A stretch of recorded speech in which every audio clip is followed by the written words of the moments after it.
Subumaga, very important na itong message because we are here to understand roles. Dapat intindihan natin ang ating roles and responsibilities. How about the Bible that the church is not only the bride of Christ, but it is also the body of Christ, lawas ni Kristo. And in this body, we have different parts. Pero sa atong lawas, may duwag ka mata, may isa ka ilong, pero duwag buhok, may isa ka bakbak, duwag ka dulunggan. Right? May kamot, may tiil. And each of these parts has a unique function. And all these parts should work together as one so that the body can function accordingly and can grow eventually. Okay? So, the same man as sa simbahan. Tanan kita when we were called into the body of Christ, tanan kita gingaan sa minosang role. We are part of this body, therefore we have a part to play. Kaya hindi pwede nga mag-overlap ang atong function sa iban na parts. For example, kung magkaon ka, ano ang ginagamit ni mo magpungit sa imo baba? Ginagamit mo ba lang imo tiil sa pagkapot sa kutsara? Kung maglakat ka, ginagamit mo ba lang imo kamot maglakat? Now try it. Kung maglakat ka, gamiton mo may lakat ka sa downtown, gamiton mo tiil kat kamot mo dungan. What will happen? You will look stupid. Right? Salaan ka buang. Imagine, tuido pa yan kalakat kamot kag tiil. Kung magkaon ka naman, gamit ni Muya tiil. Okay lang na, kita ko sa mga video sa Facebook, no? Nga wala kamot, tiil kami. Okay lang na kung wala kaya kamot. Pero kung may kamot ka naman, nagka-function naman imo kamot, nang gamita ang imo kamot sa pagkaon, hindi ang imo tiil. Do you get my point? But ang balon, sa body ni Christ, lain-lain kita, may mga parts kita. Kaglain-lain ang atong function. And the moment we overlap, ang body hindi na mag-function accordingly. Now, one of the key roles for a healthy functioning church is to understand roles. Kung ara ka sa basketball, no? Sino sa gadiri sa basketball? You know nga ang 5 ka players has its own position, and ang inang position is very unique. May point guard kita nga nagaset kag nagadala sa bola. May sentro kita nga muna siya ang focus gid sa depensa kag sa rebound. But what will happen kung ang sentro maging point guard kag ang point guard maging sentro? The team will lose. And so it is very crucial for the coach nga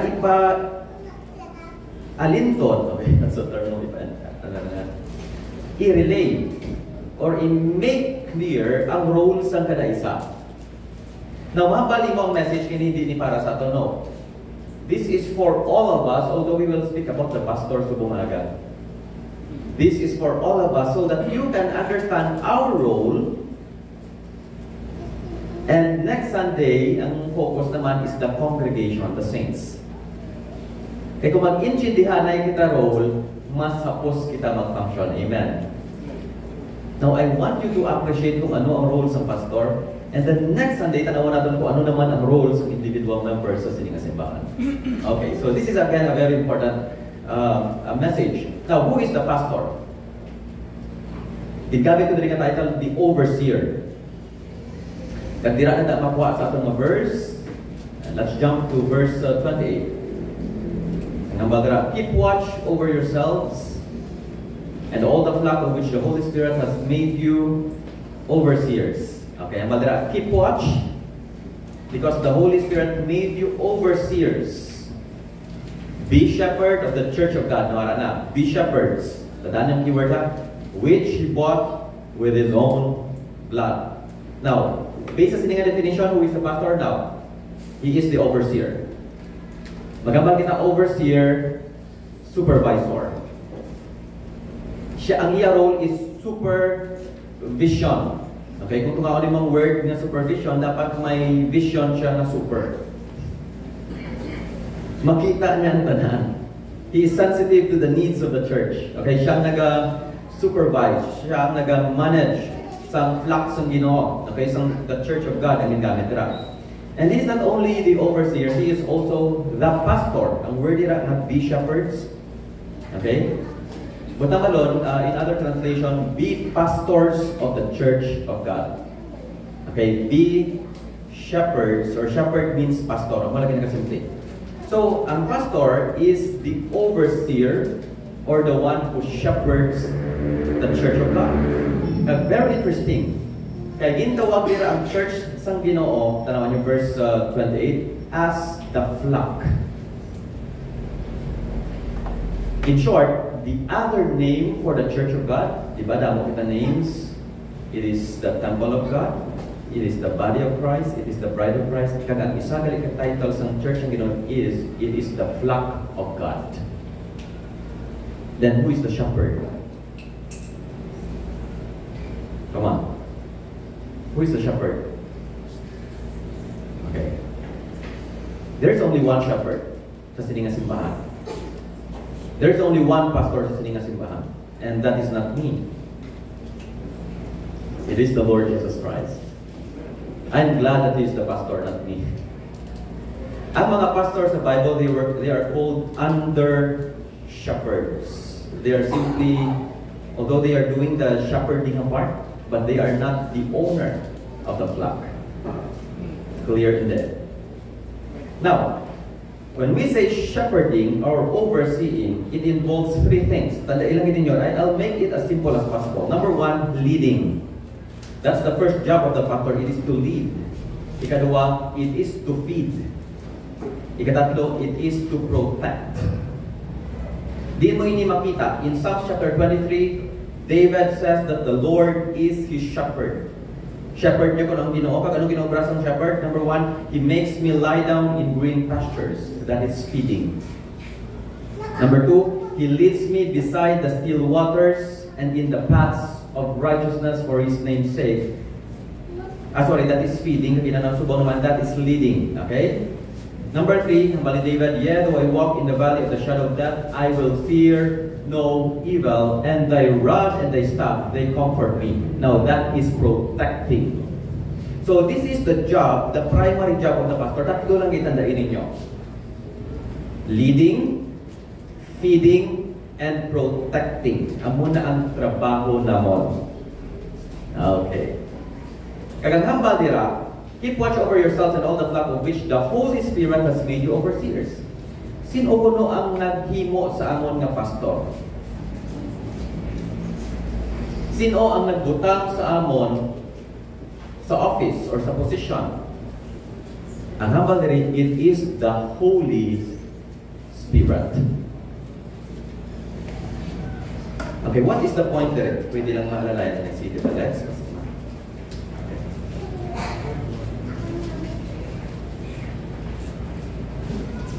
invite ko sa receive Tita Let's. Good morning, Tita Let's. Sa kamadari, of which the Holy Spirit has made you overseers. Now, you must remember that the pastorate, or the office of the pastor, or the gift of the pastor, is not secular. It is spiritual. Always remember that. Hindi na siya halin sa tao. Hindi na siya halin sa Bible school. Hindi ni siya diploma. Hindi porket na nakagraduate ka sa Bible school, you are a pastor. I've seen a lot of churches na naguba. Kabalo mo nga kaya ang pastor, quote and quote, halin sa top Bible school, and yet pag abot sa pastorate, wala siya kabalo kung ano i-overcome. I've known a church. Damo pa ka pastor sa alin sa sinang Bible school pero wala ka pa ng super. And instead na mag-flourish ang simbahan na pa. Why? Because it is not secular, it is spiritual. Amen. It is not even a diploma. Have you ever wondered nga ang hindi kita kukin sa pagwa sa certificate kag sa diploma? Number one, because I know that it's not a diploma. It is the gift of the Holy Spirit. Amen. I'm not saying that Bible school is bad. And I'm praying that we can support more young people na magkadto sa Bible School. Amen? Arit, praise God, yung mga upo na doon na pastors, di rin naka-Bible School sila. May formal training sila. But, tandaan niyo ito, ang ining office has nothing to do with diploma or Bible school. It is the Holy Spirit who gave this gift and who empowers that person to be a pastor. In Ephesians chapter 4, makita natin na when Christ ascended in heaven, verse 11 to 12. When Christ ascended to heaven, He gave us the Holy Spirit, and along with giving the Holy Spirit, He gifted man with His gift, apostles, prophets, and pastor teachers. It is again a spiritual gift. The disciples were unschooled and unlearned. In Acts chapter 4, verse 13, na-amaze ang mga Pharisees, where did they get such wisdom and boldness? For they were unschooled and unlearned. And then ang humble sang verse, and they realized that they had been with Jesus. It is the power of the Holy Spirit, it is the gift of the Holy Spirit that empowers the pastor. It is the Holy Spirit who made you an overseer. You must remember that. Utod. I hear a lot of Christians gonna come back, I don't need the church. Or, I don't need the pastor. That's wrong. When Christ ascended to heaven, ginpili niya ining a task na overseeing sa iyang flock sa iyang mga under-shepherds. And He empowers these people. Butang balon utod, very simple lang din. Because it is God who gave pastors to you, it means you need a pastor. Hindi yan pwede nga mag-grow ka lang ng balon. I can manage to grow in my spiritual life without a pastor. No, sir. God has given him the job to oversee you, to feed you, and to lead you, and to protect you. Now, who will protect you kung wala ka pastor? If you don't like your pastor, then find another pastor. Wala man ipilit tayo. Importante nga may pastor ka lang din. And there is not even a thing na ginatawag na online church. Damong Christians na comfortable sila sa ilabalay because damong naman pastor sa YouTube. But that pastor is not a pastor to you, he is only a preacher. Sino mawali sa imo kung mapatyan ka ito? I mean, kung mapatyan ka loved ones. Sino ba tawag mo kung may problema ka? Kung ginbayaan ka? Sino ang hibiyani mo kung wala ka pastor? So this is a very important role. That is why in 1 Timothy 3:1, anong balira? Okay, 1 Timothy 3:1. Here is a trustworthy saying, whoever aspires to be an overseer desires a noble task. Nami-nami ini ang klase trabaho ko. Sang gamay pa ko, when I was asked kung maano ako, it's very clear sa akong gamay mo lang ko. Like, doon mo kulikad ako. Yung pamangkot ako, I don't know si daddy ito na mangkot ako before. Kung maano ka, boy, kumagtako ka. Anhabal ko mapastor ko. Kaya nga, galup ako kay daddy. Gamay pa lang ko galup ako kay daddy. Siya na akong role model. And I'm glad na siya pastor ko growing up. Dako nga bahin si daddy sa kung sino ako supong. In my preaching, in my teaching, and even in leadership, siya na akong model. Okay? That is why, pasalamat ko na I have a good pastor growing up. It is a noble task. Hambal sa iban, I want to be a doctor, I want to be a teacher. May nanay nga ginambalan niya ang iya bata. Nga to, maano ka magdako ka hambal sa bata mapastor. Ay, hindi ka lang magpastor kay alam ka. Kanugon kung magpastor ka to, engineer ka lang or architect. Ay, kaluoy mo na mga pastor. Ang mga pastor mo na dapat mango. Kahit kanugon. Now, to be honest, wala mong isang pastor na nag-milyonaryo na aside ang kulto ka. That's why I'm planning at isip ka kibuloy sumarang sa prisuhan. Wala sang mga pulo siya. Unless yung magkulto ka na mapanggaranon ka, pero kung magpastor ka, mabalik mo sa noble calling, kaya nga, hindi ka man dapat mapanggaranon. But the Bible says that it is a noble calling. It is a special calling. And that is why, do not regret that you have become a pastor. When God called you to the ministry, do not ever regret it. Kaya ginambal ko ini because a lot of pastors are quitting the ministry din sila subong. They went back to the secular job. Now, it's okay to have sidelines, but never forget the main line. Because that is the most noble calling. Amen? Amen. Mas Pastor Jeff, lang kay amen, syempre. Alam na amen mga po, hindi man kami yung pastor. Why is it noble? Nagitawagin nga noble. Ano ba din sa ilong ko? Daw talahaon ng klase trabaho, no? Why? Because it is God Himself who appointed him. Kung mag-apply ka, nag-abal ka, nakasulod ko din because may backer ko. Ang manager, ang muna ang nagpasulod sa ako. But when you ask a pastor, sino nagpasulod si Modera? Mahambal ka ang Ginoo mismo. What a privilege. Amen.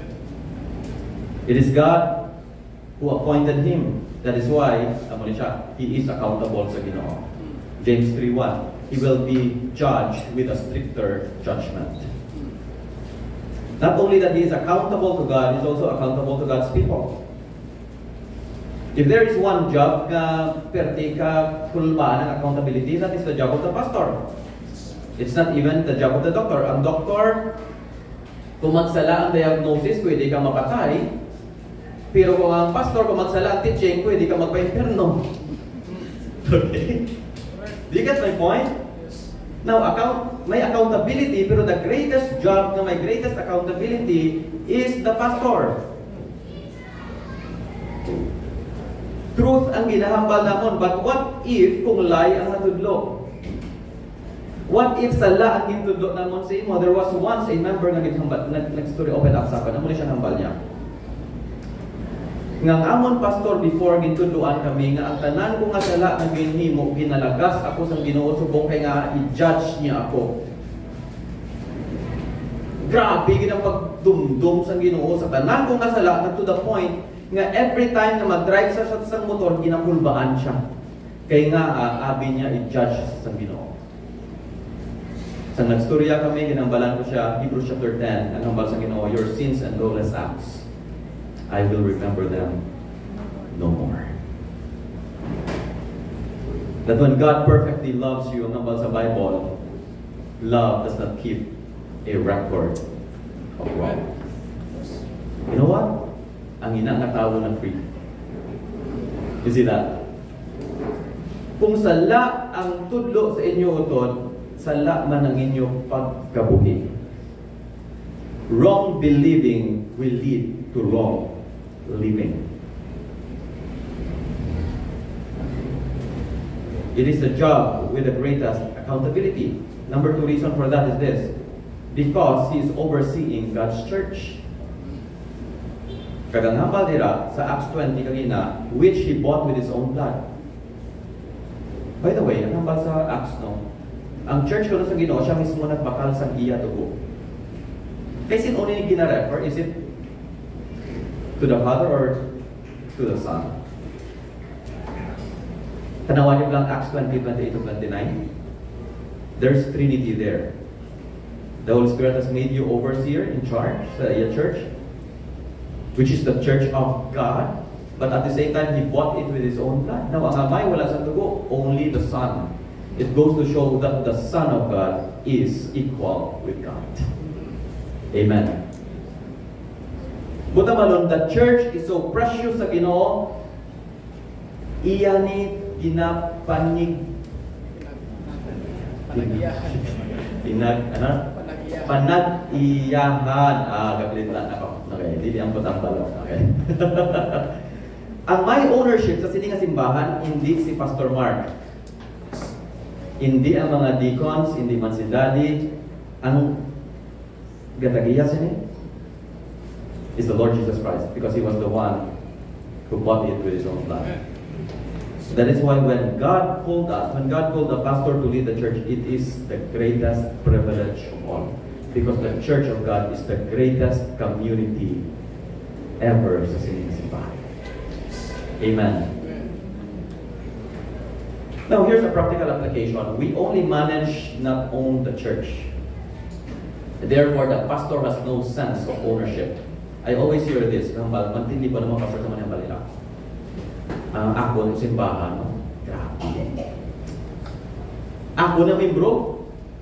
Ako na yung people. Kita mo, ano nito mo? Siman siya. Ako na yung people. Now, I get the context somewhat, no? But sometimes, ang nabala ang bugal, nag-creep in sa aton, na it is as if na those people are under you. Kag magambal ka nga, wala na sila mahimo kung wala ko. Kaya nga ako ang pastor nila. When I say sit, they sit. When I say jump, they jump. Utod ba kabay-bay, di na matapos sa dining simbahan.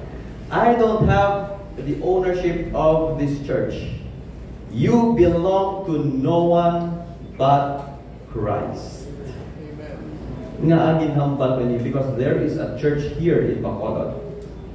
Nga naghambal ang pastor sa isa ka deacon, nga naghambal siya, I have a vision from God. Nga imo bata nga babae yung pangasawa ko. Wow. Hindi wow. Pagkakaw ko na natabo, ay natuon. In the name sa ginatawag natin na subordination and loyalty, in the name lang sa tawag kay pastor, ginsunod sa sina nga lalaki. Ginpanubyan niya, kag ginpapangasawa niya ang teenager niya nga bata sa sina nga pastor. May kulay.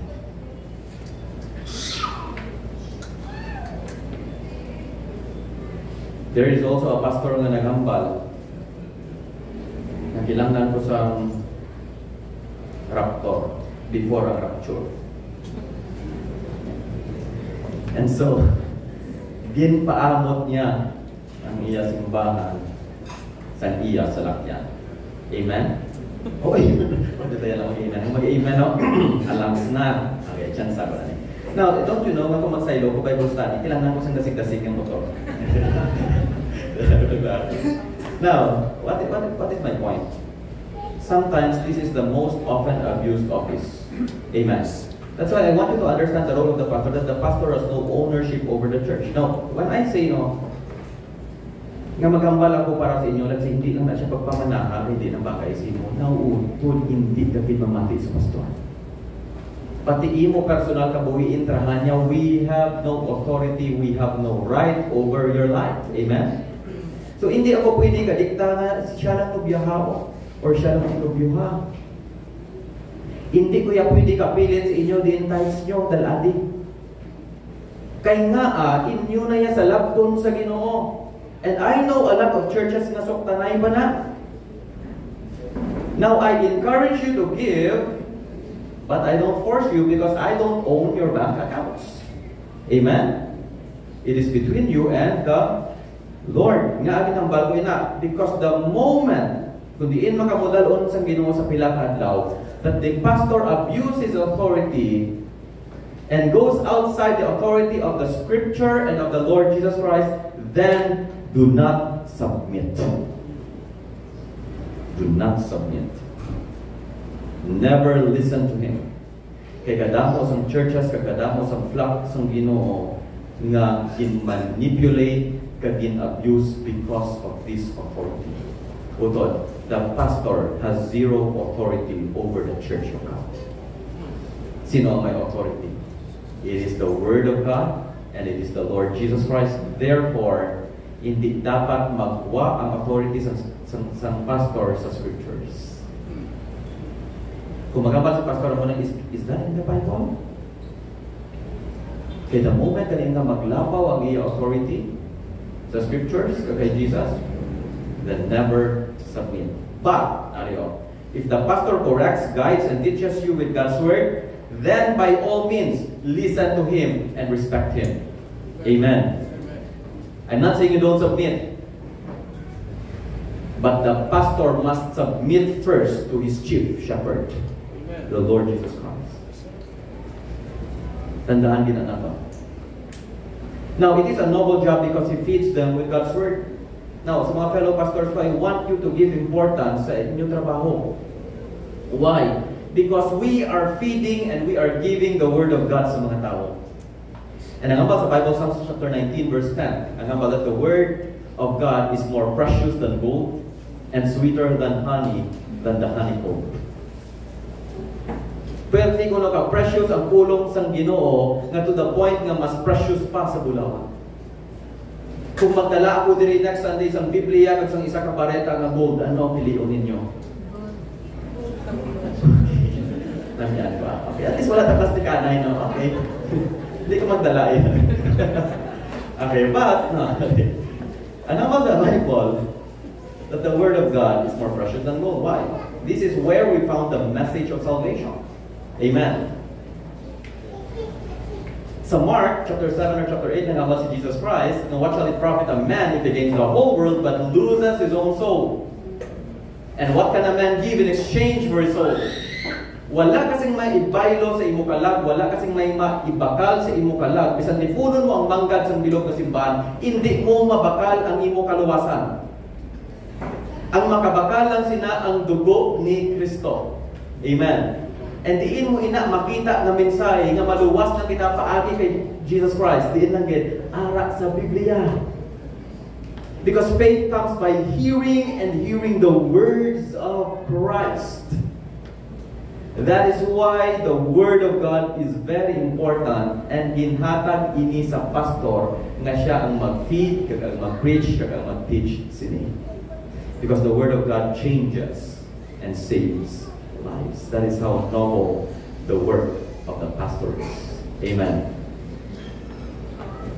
Now, sa Bible, gitawag ang ini nga tawo, kung actually kung makita ninyo sa Bible, kung nabasa ko sa inyo Bible, okay, ang term na pwede ginagamit is elder, not pastor. In fact, ang word ng pastor ay isa lang yung mag-appear in Ephesians chapter 4, 11 to 12, or 10 to 11 yata. Ang term na ginagamit ng word is elder or bishop. Okay. Now, sa Bible, tatlo ini nga title, pero isa lang yung katawo. Okay? So, butang balon, ang elder, bishop, and pastor is referring only to one office. In the context, sa ginatunan natin sa Acts chapter 20, verse 17, tanawan ninyo sa inyong mga Bibles. In verse 17, makita ninyo dira na ginhambal ini ni Apostol Pablo sa mga elders. Gintipon yung mga elders sa Ephesus in Mentos. So, makita ninyo nga gintawag ni Paul ang ini nga tawo as elder. Pero at the same time, kagina sa atong verse, sa 28 at 29, he called them overseers and pastors. Okay? Be shepherds or be pastors. Now, what is my point? They are the same people. Kaya ang elder ang tawag. Now, elder or presbyter. Kabati ka mo sa word nga presbyterian. Okay? Kapag ka mo sa word, di na nila gitwa sa term nga elder. Nga elder ang tawag because it has something to do with maturity. Not necessarily nga mature in age siya, na dapat ang pastor tigulang din. Di ba lang? Kaya hambal ng iban, dapat ang senior pastor upaw. Bishop mo. I once was in a conference na naman po sila kung sino ang senior pastors sa mga church, and I hate that word, by the way, senior pastor, because you don't have to be a senior pastor. Nakikot sila ko na bata pa man si imo, kung hati ulang dapat ha. Now, ang ni Paul kay Timothy, do not let any man despise you because of your youth, because Timothy is a very young pastor. So magkapal kita elder, although sometimes it has something to do with age, but sa Bible, primarily, it has something to do with maturity. That is why for the pastor to lead, he must be mature spiritually.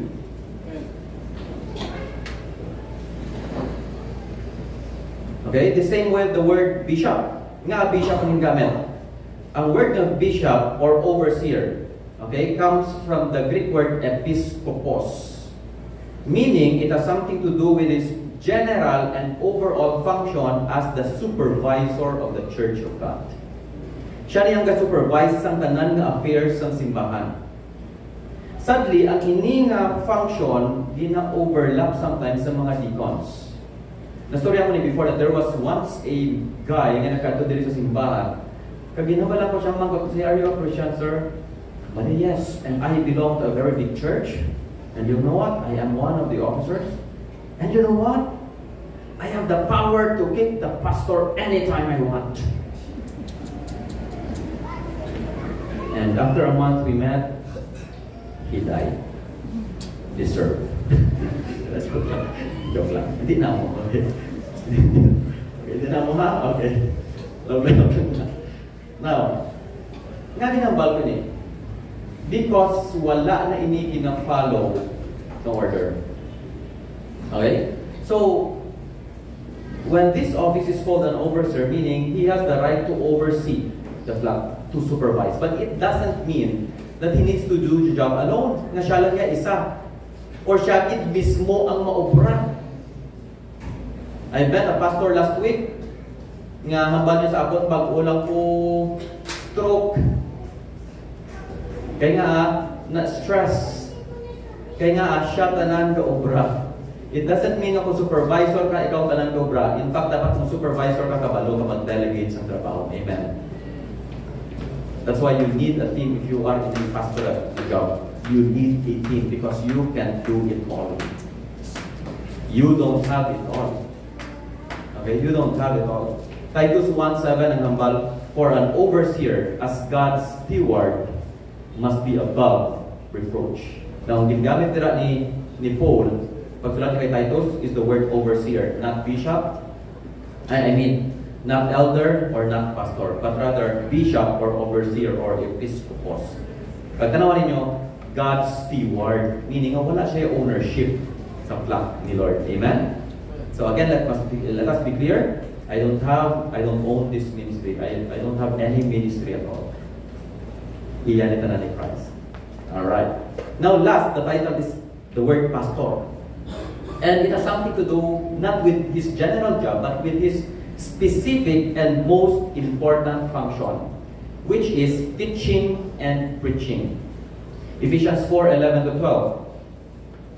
And so Christ himself gave the apostles, the prophets, the evangelists, the pastors, and teachers. In the original, notice niyo yung word pastors and teachers, isa lang na.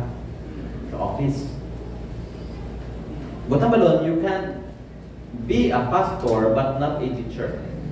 You can be a teacher, pero hindi ka pastor, pwede na. But hindi pwede nga pastor ka, but hindi ka teacher. Hindi mo mabulat ang teaching at ang preaching sa isa ka pastor. Okay? And more of that later. Kaya ang isa ka, tawagan isa. Ka-prerequisite before you call an elder, before you call a pastor, is that he is able to teach the Word of God. He is able to teach the Word of God. So isa na sa mga marks ng isa ka pastor. Now, let's go sa function nila. I hope I give you a very good background kung ano ang office, ano ang function. Now, let's go to specific nilang na role kag trabaho. And let us understand what is the role of the pastor. Going back, verse 28. Okay. Keep watch. Pag nambal ko, keep watch and tulong sa akong watch. Okay. You have to watch my watch. Keep watch over yourselves and all the flock of which the Holy Spirit has made you overseers. So, number one na trabaho ay kabalo kung ano? Paktan nyo. And this is the most often neglected job sa pastor. Ang unang nga trabaho sa pastor is not to watch the flock. Come on. Ang unang nga trabaho sa pastor is to watch himself. I have another friend ka pastor na pangabi kami nagligad at nangambal niya sa ako ng senior pastor niya dito sa Tabok na pastor for 30 years nag-lead sa church na dakpan sa immorality.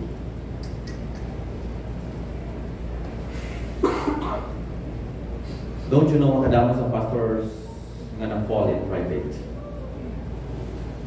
Because we have been busy watching the church but neglected to watch over our lives. That's right. Sino ang mabanto? Ang pastor ang nagabantay sa simbahan. Sino ang mabantay sa pastor? Ang membro? Hindi. Ang asawa. Di ka naman alin. Nga bago ka lang. Nagpasket ka na naman. Okay. Hindi nagtrabaho sa asawa mo. Okay. Ang bandera, you keep watch over your. So, bantayan mo ko galingon. Bantayan. Your relationship with God, number 1 gina. Ang quality sa leadership at sa service ng isa ka alagad sa Ginoo depends on the quality of the relationship he has with the Lord. Diri mo ni makita na kung maayo ang leadership sa isa ka pastor, buot ng balon na nag-reflect na siya kung ano ka maayo ang relationship niya sa Ginoo. God must shepherd him first. Before he becomes a good leader, he must be a good follower of the Lord Jesus Christ. Amen? You cannot lead if you're not a good follower. How about 1 Peter 4:11? If anyone speaks, that they should do so as the one who speaks the very words of God. Dapat you must receive words from the Lord Himself, from the Scriptures. Amo pinakuna before you speak. Ano pa again? If anyone serves, they should do so with the strength God provides. But ang balon, before you serve, you must draw your strength from the Lord. The reason why a lot of pastors right now are burned out sa trabaho, kapoy na sa ministry, pagmangkuton mo lang kalabanan, especially sa mga amigo mong pastors, they are on the verge of quitting. In fact, sa Amon Fellowship, makatestify niya siya, sila, Pastor Rodjo, Pastor Jepoy, nga kalabanan dira nga upod namon nga mga pastors, they are on the verge of resigning. Kaya nga ang kapoy-kapoy sa trabaho sa ministry. Ano ang failure sa pastor? We forgot to watch ourselves.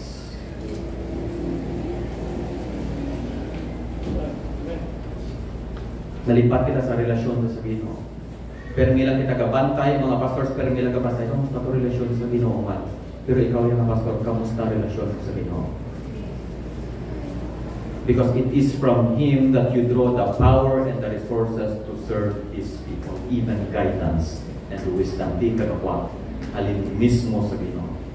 So relationship to God is very important. Number 2, His private life is very important. Before a leader falls in public, he has fallen long ago in private. Grabe utod ang struggle when you are in leadership. That's why gusto ko maintindihan ninyo na ang trabaho ng pastor hindi basta-basta. Kaya nga, kung ikaw ang leader, ikaw ang una ginaatake sa yawa. And sometimes kasubok kay kadamo sa membro nga sala lang sa pastor ang ginabantayan nila. Kag kung ang pastor nahulog sa pagpakasala, puwerte ang kondenar nila, ang pamangkot na kapangamuyo ka sa sinang pastor. When he was struggling alone in private, in temptation and in sin, were you praying for your pastor? Because siya ang unang ginaatake sa yawa utod. Tawo lang kami gihapon. And I don't want to use that excuse. But we must be realistic nga ang pastor is also experiencing the same temptation that you experience.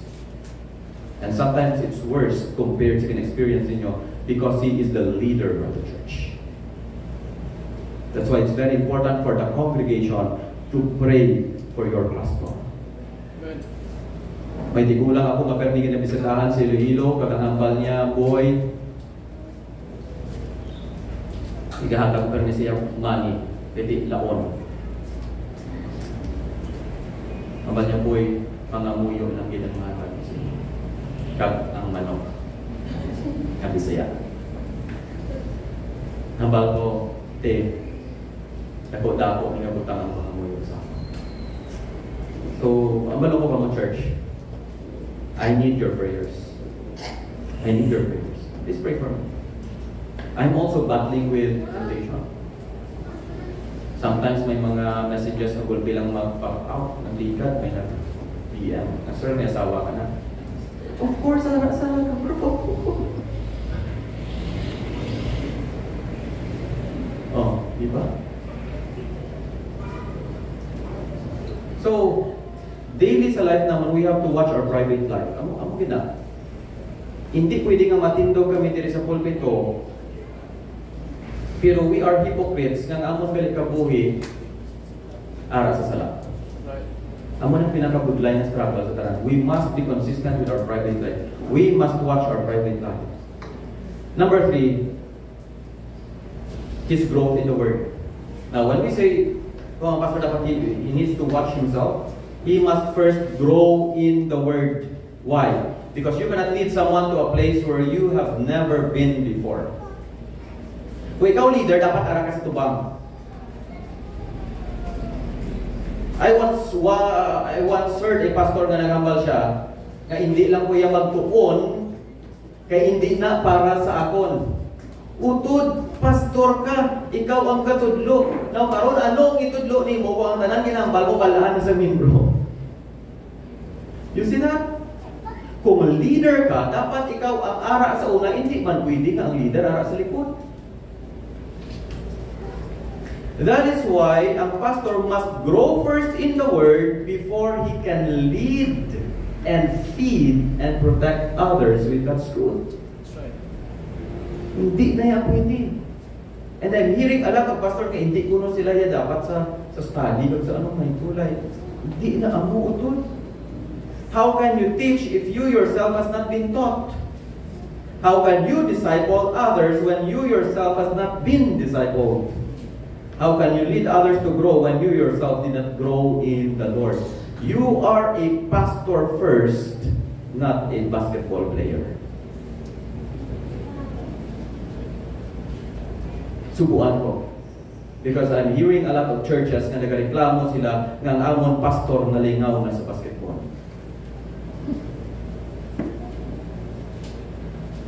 If there are conflicts sa schedules, sa training, kag sa Bible study, may kulay ka, ano na pang basketball? Ma-PBA ka githaw. Eh sa totoo lang, amo ni ang struggle, and I always remind this, especially sa mga migo, mga pastors na sagad mo basket. Kaya manitaw sa pastor, to grow first. How can you feed the flock when ikaw galutan? Now, you prioritize your study. You prioritize your learning. Sacrifice other time. Sacrifice other job. Because that is your job. You are a pastor first. That's how we do church. We sacrifice other jobs. We prioritize personal growth. We must watch ourselves before we watch the flock. Number 2, are to feed the flock. Okay, going back again to Acts 20. We can skip ko lang iba ng verses now. And how about there be shepherds of the church of God? Verse 28. Are you still following? Verse 28. And the job of the shepherd is this: to feed and to lead. Bottom balon, feeding is the first and primary job of the shepherd. And God's people should be fed by God's word, their spiritual food. Kabalo ka mo nga ang adamo Christians nga niwa. Kung tampo ka, praise God. Now, I'm not talking physically. I'm talking spiritually.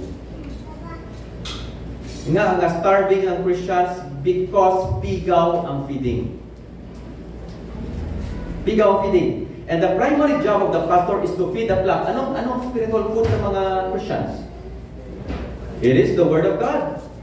Right? Have you noticed it? Kung tutuwad ka ng Kristohanon, kung hindi ka makasimba, kung hindi ka mag-attend Bible study, nagaluya ka. It is as if na may kulang sa imo kabuhi. Pero kung wala ka batsak sa starvation, wala ka ginagutom, I tell you, utod, you are dead spiritually. Because only people na buhi has appetite. Ang patay, bisan butangan mo na sang hagbok na panit sang lechon, hindi kita magtulo ang iyalaway. Kaya nga patay siya. But if you are alive spiritually, normal sa isa ka Christian nga mag-desire sang word ni Lord. Amen? And paano ina siya ma-fulfill or masatisfy nila ang desire? God gave the pastors to teach and to preach the word of God. Now, you must remember this.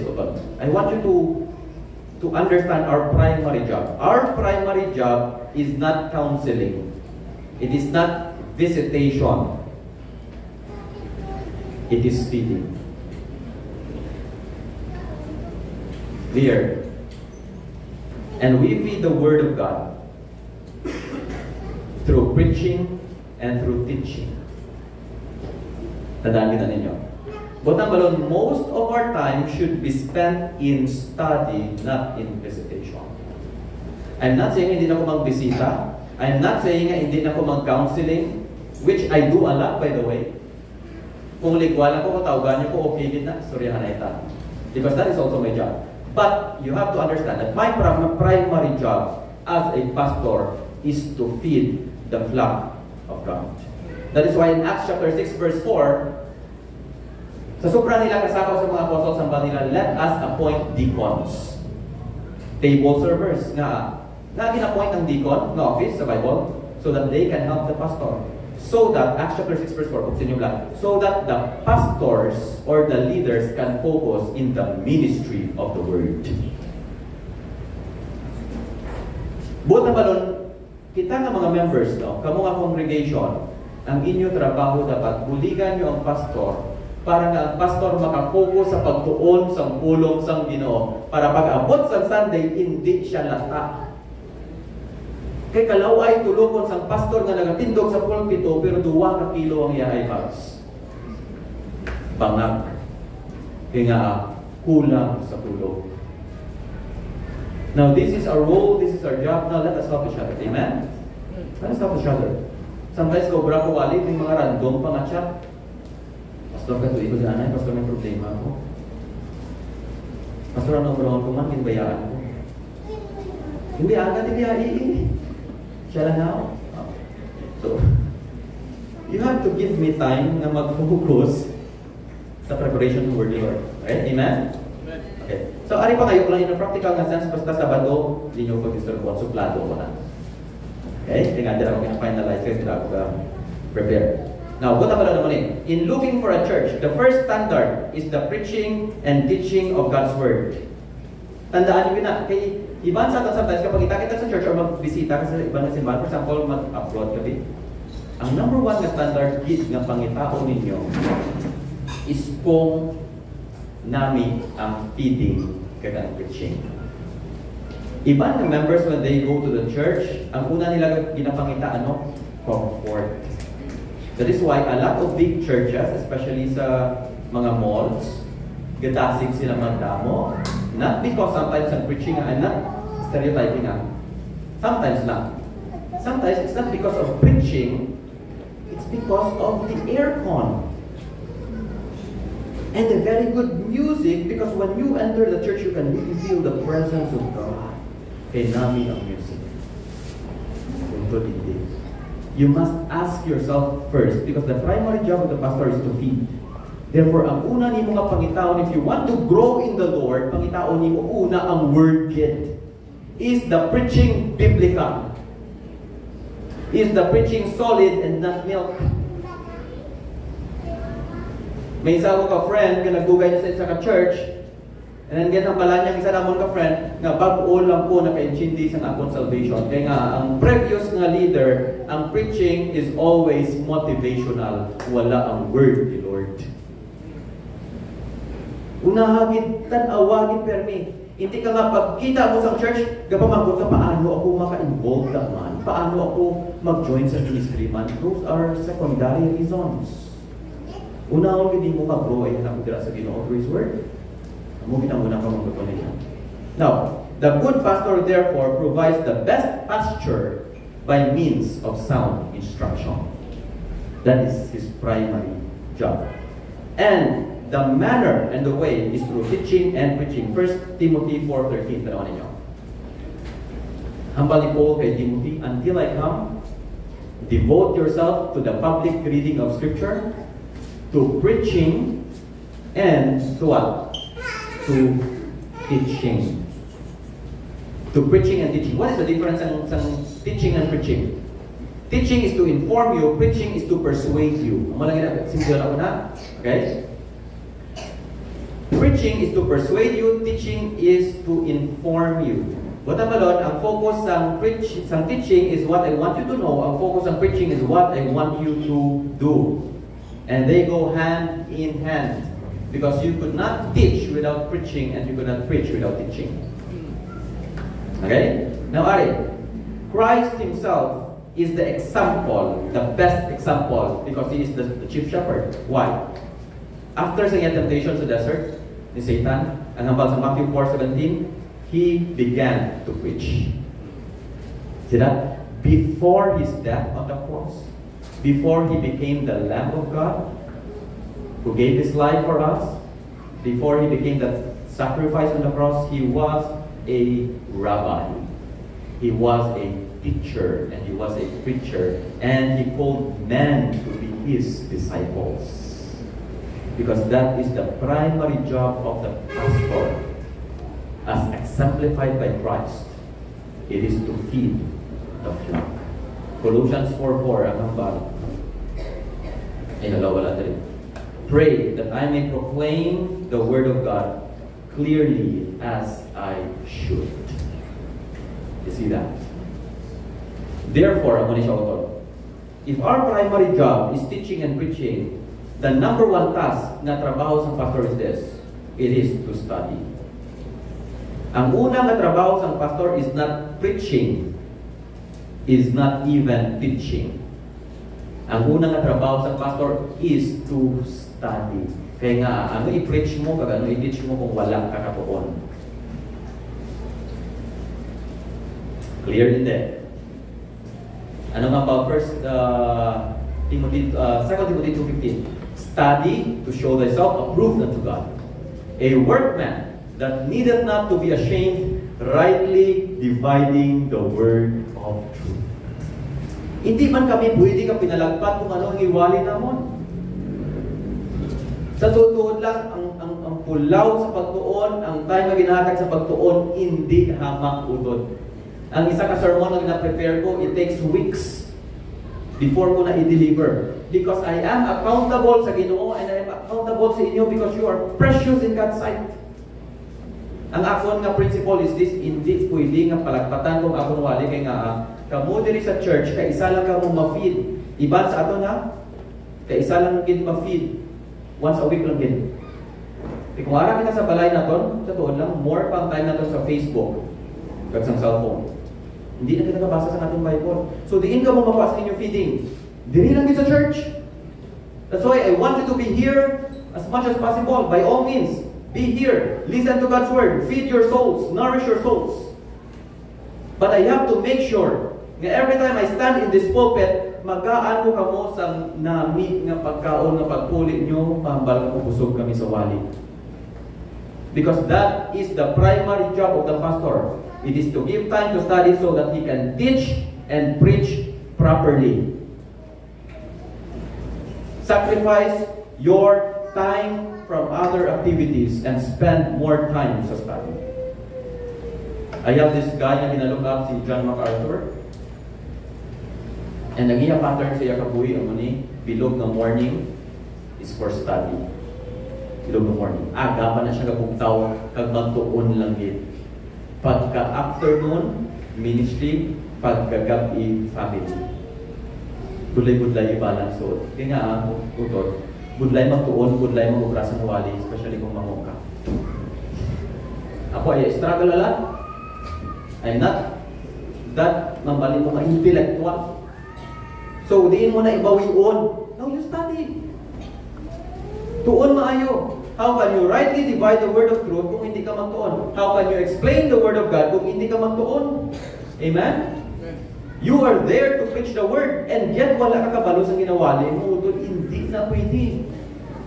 Kung magamo naman lang na, then don't stand in the pulpit.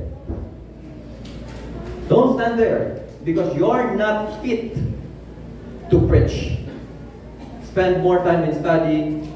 Do not be a pastor na magtuon lang din para sa wali. You prepare your sermons ahead. You study the Word of God for your personal growth, not for preaching alone. Okay? So, number 3. Number 1, it is to watch himself. Number 2, it is to feed, to preach and teach. Third, ang word sa pastor, it is to lead. Okay? It is to lead. That's the job of the shepherd. 1 Timothy 5:17, ang hambal. The elders who direct the affairs of the church are worthy of double honor, especially those whose work is preaching and teaching. At ang word nila, by the way, na double honor is double compensation. Sweldo. Double kuno dapat. Kaya nga, they are preaching and teaching the word of God. That's how noble the task is. Okay? So, ano nga ba nila? The elders who direct the affairs of the church. He is the one overseeing sa trabaho. 1 Peter 5. To the elders among you, I appeal as a fellow elder and a witness of Christ's suffering, who also will share in the glory to be revealed. Nabali Peter. Verse 2. Be shepherds of God's flock that is under your care, watching over them, not because you must, but because you are willing, as God wants you to be, not pursuing dishonest gain, but eager to serve, not lording it over those entrusted to you, but being examples to the flock. Verse 4. And when the chief shepherd appears, the Lord Jesus Christ, you will receive the crown of glory that will never fade away.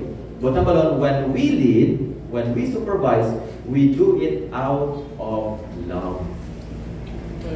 The pastor should love the flock of God. Hindi pwede utod na kami ng mga pastor hates the members. You can hate us, pero hindi pwede that we hate you back. Because that is our mandate. Amo nang pinakabudlay sometimes sa promote. Nga even knowing that person really doesn't love you, really doesn't like you, but you have to love him because he is God's flock. Amen? Budlay utod. That's why humble diri. Okay, going back pala. 1 Peter chapter. Be shepherd of God's flock under your care. But the pastor must care and love the flock. Number 2. Watching over them. Not because you must. Ariyo, ang among trabaho, hindi pwede nga napilitan lang kami. Hindi pwede kayo dito lang mo, pastor. Kung ito yung trabaho ko niya hindi pwede yun. Kung mag-serve kami sa inyo, dapat willing kami. Ang nabalang nga layo, wala makita nyo ang amon yung kaya nga, may pagpalangga ang amon pag-serve sa inyo. Amen? Now, as God wants you to be, not pursuing dishonest gain, pagin. Hindi pwede nga ang membro ginagamit sang pastor para makakwarta siya. Amo ang meaning sang dishonest gain. Kaya kasubo sometimes nga ang posisyon ginagamit pangwarta. Duwa lang ang failure utod sa mga leaders. Duwa lang gid. Kwarto kag kwarta. So, hindi pwede nga ang pastor is a lover of money. Kay very important mention diyan isang pastor. Kaya one of the qualifications ng pastor says, he is not a lover of money. There is a pastor right now. Storya. Ari man na siya before. And don't you know nga right now, he becomes a member of the Catholic Faith Defenders. Nag-Catholic po siya. Gin-unfriend ko siya. Kay friend ko sa mga. And based sa storya na nabalaan ko, kasaylo-saylo siya sa simbahan para makakuha sa support. Gakat ko siya sa mga lagpo at churches for what? For money. And right now, ginkuha siya sa Roman Catholic Church. Kaya wala na ikantuan, pinabot ng iyang modos, nagkanto siya sa isang Catholic Church. And naging subong kinagamit siya sa Roman Catholic to destroy Christians, evangelicals. Tutod. Kung ara ka sa ministry sa kwarta-kwarta, halin ka da. In the ministry, we don't use people for money, but rather we use money for people. Amen. Have you noticed it? There is a church. Money is not number one sa atin. But sadly, in other churches, halos palang bilog nga bulan ang wali about tithing. Damo-damo na nagreklamo sa akin. Nga ang wali sa church, halin, January hasta December, puro tithing. Imagine, ang wali John 3:16, pero paano po ginasunod ang giving? Ang Ginoo gani nagatag sa iyang pugtungan kamo pa hindi magatag sa Ginoo. Imagine. Ang context chapter 16 pero ang ending 13. Grabe nga liso. So, dishonest gain. Dapat ang pastor hindi mag-take advantage sa inyo sa ginatawag ng kwarta. Now, but eager to serve. Not lording it over those entrusted to you, but being examples to the flock. Ari ang pinakabudlay. We must lead by example. Agree? Tig-ani kayo ito. Kaya sometimes ako, I fail to set an example sa inyo. Mag-upod kami sa fellow pastor ko, sometimes daw mas lalaki ko sa ilang. Mas para-para ko sa ilang. And I was reminded na dapat we need to set an example. 1 Timothy. Okay, so mga husband. 1 Timothy 4:12-13. Don't let anyone look down on you because you are young. But set an example for the believers in what? In speech, in conduct, in love, in faith, and in purity. Because a pastor leads by example. Our life should speak more loudly than our words. Amen? Naka-attend ako sa isa kasimbahan, kilala ko isa kamimbro, hambal niya sa akon, Pastor, I'm struggling right now sa tangga pamati. Dapat ang mag-lead sa sininga sambahan is the Lord Jesus Christ and His Word. Now, last, to lead them to Christ, 2 Corinthians 4:5. For we do not proclaim ourselves, somebody po, but Jesus Christ as Lord, and ourselves as your servants for Jesus' sake. Kung isumahon ni mo tanan ang pinakit katrabaho sa pastor, it is not to lead people to himself. It is to lead people to the Lord Jesus Christ. Amen? Because Jesus is the true pastor. Kami utod, ako, personally, hindi ko na mabantayan ang inyong kapuri 24/7. Wala ko yung kabalo kung anong ipanghimo nyo sa bilog ng simana. Correct? Hindi. Wala ko magkalo kung di ka mo naglagaw, di ka mo nagkato, anong tapusin nyo. But, if your life is built in Christ, kag si Jesus, naintindihan ninyo nga si Jesus, ang totoo ninyo nga pastor, buta ba lang namin ang relationship nyo sa Kristo? Siya na yung mag-lead sa inyo, isang wala ko. Amen? That is why ang trabaho sa pastor is not to proclaim himself, but the Lord Jesus Christ. He is your true pastor, hindi ako. Ang ako na trabaho is to point you to Him. Kung may problema ka mo sometimes, don't go to me directly. Kaya bukat na nasa ako. You go to your pastor first. Amen? You go to Jesus Christ first.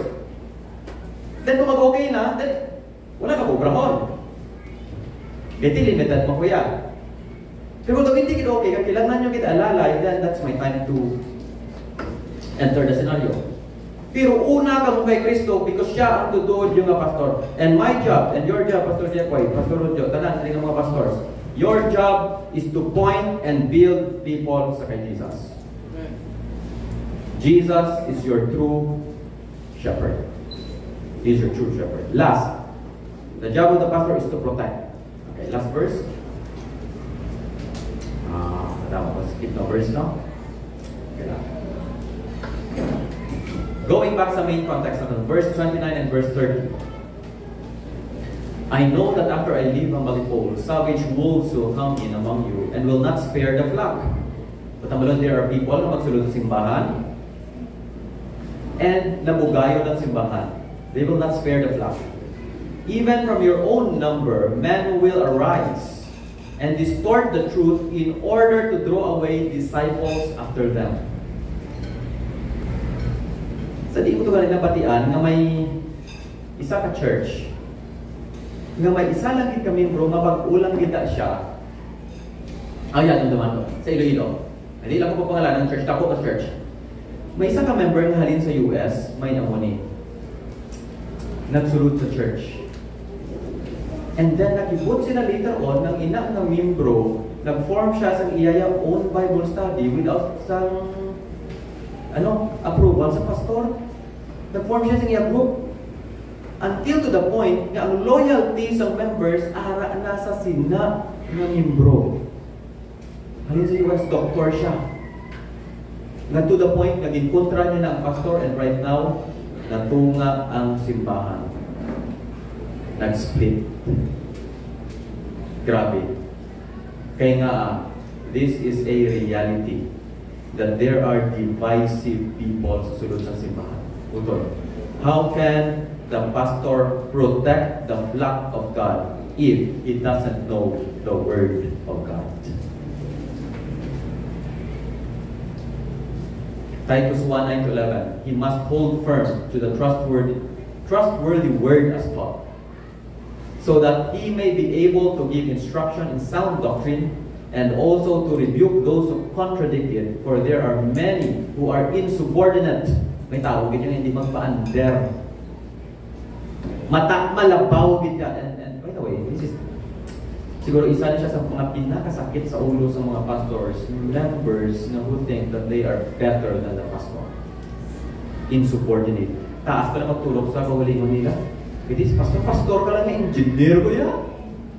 Pastor ka lang yan, sasagwaya, supervisor ko yan, manager ko yan, owner. And there's a leadership struggle. Big churches right now, ang pastor kalulukoy daw pumoy.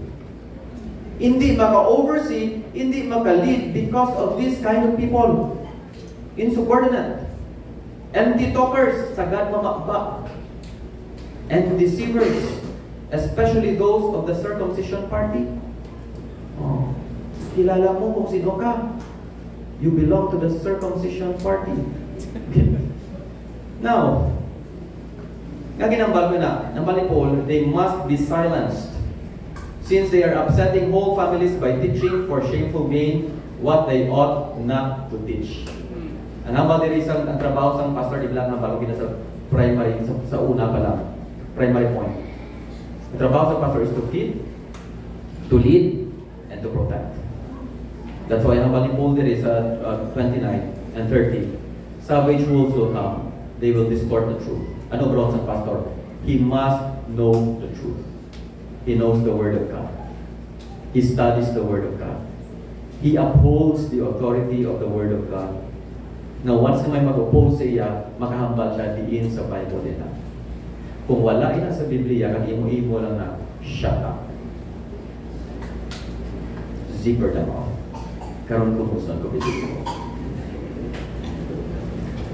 Okay, ilablaw lang na. Pero the point here is this. If ang ininga church is not governed by godly principle and by God's word, tao sini ang mangibabaw. Secular methods ang mangibabaw. That is why by God's grace in this church, we don't want that. If you notice in our preaching and in our teaching and even in our leadership, we always uphold the scriptures as our final authority. Because that's the best way to protect you from division and from lies and attacks of Yahweh. Amen?